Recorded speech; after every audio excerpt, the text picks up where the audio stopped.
Howdy again. Apologize for the cheapy sunglasses, but it's actually quite bright out here right now. This is a follow-on video to what I made a couple days ago about that mid-air collision that happened over the Potomac and how that went down.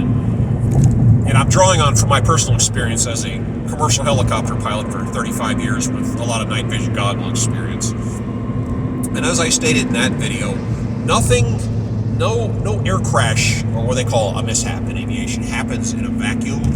You can't just point your finger at one thing and go, this is what caused it. It's always a series of events. And more information is coming out about this crash. Little tidbits. I'm still somewhat taken about wonderful roads we're having here in Houston. I'm a little taken aback that they would have an air corridor in that airspace, very, very crowded airspace, that passes right in front of a runway, the approach or departure of a runway. That just seems really weird, but they were using it. So as little tidbits of information come out, they're saying the aircraft, the helicopter was 100 feet too high, which they were supposed to be flying at 200 feet, and that seems wild that you would have a corridor with somebody flying 200 feet above the ground. But again, that's their airspace. I don't have any control over that. And you can be off on altitude based on your altimeter. If you have it set just a teeny bit off, you can lose 100 feet real quick. And I don't know if the Army uses radar altimeters or anything. I don't know. Again, this is pure speculation. But a couple of things that have come out. One is there's a recording of the controller talking to the guy, the helicopter, and she says the statement, "Do you see the aircraft?" And that, in Class B, very busy airspace, the statement, "Do you see the aircraft?" is the equivalent of being in a rowboat in the middle of the ocean and having somebody say, "Do you see the wave?" That is not the term that they use. The controller would say, "Do you have the traffic at your 2 o'clock half mile," or something like that. But just asking, excuse me, "Do you have the aircraft?" is not very conducive to understanding what they're saying. And again, I think they were missile locked on the planes that were on final. And again, pure speculation. They had a bunch of aircraft coming straight in, what appears to be runway 36, and they were stacked up pretty high.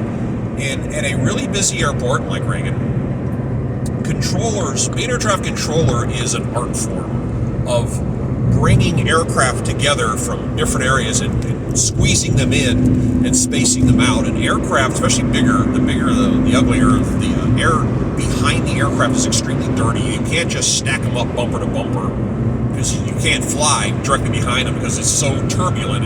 You can't do it. So they have to spread these aircraft out, and the controller is having to watch their speed. And if one aircraft is getting a little too close, they'll tell them to back off a little bit, and then there's a chain reaction. You go down the line, and eventually, you're pushing further back, and then there's more people coming in. Again, it's like dancing.